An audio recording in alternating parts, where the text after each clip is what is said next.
आज आम पढ़ा the seed. A seed is a small hard structure that contains a baby plant.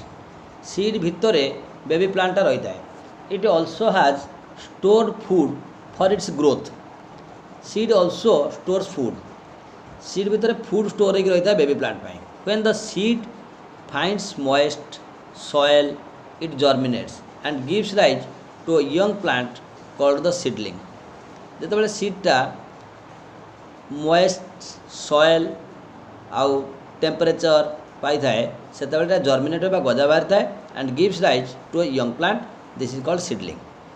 This then grows into a full grown plant and produce flowers and fruits. तापर ये बढ़ला पर गोटे पूरा गछ हुए एवं एथिरु फ्रूट्स आ फ्लावर्स हुए. Function of seed. सीड रो फंक्शन कौन? The seeds protect the baby plants content in them. Seed baby plant को कौन करता है? प्रोटेक्ट करता है नहीं कि. They also provide nourishment for their growth and development. Baby plant रो ग्रोथ पाई आउ डेवलपमेंट पाई से फूड प्रोवाइड करता है. Seed dispersal helps in the distribution of the species of plants and their better growth. तो आम जानते सीड डिस्पर्सल केमी हुए? सीडटा विंड रे बा वाटर रे बा कौन सी एजेंट रे डिस्पर्सल है कि गोटे जगार आ गोटे जगह जाकि पड़ी थाए है फॉर देयर बेटर ग्रोथ. तापर से the fruit. After pollination and fertilisation the ovary grows into a fruit. यहाँ आमको मन रखा पड़ो फ्रूट को किए ग्रो करे? ओवारी होची हुए फ्रूट.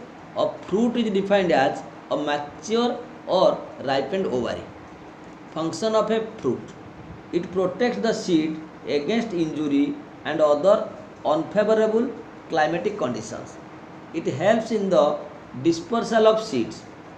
केमती हेल्प कला सीड डिस्पर्सल रे फ्रूटा ना फ्रूट को आम अलग अलग जगार नहीं खाऊँ जहाँफल सीड से पड़ुची एवं से गछ हो.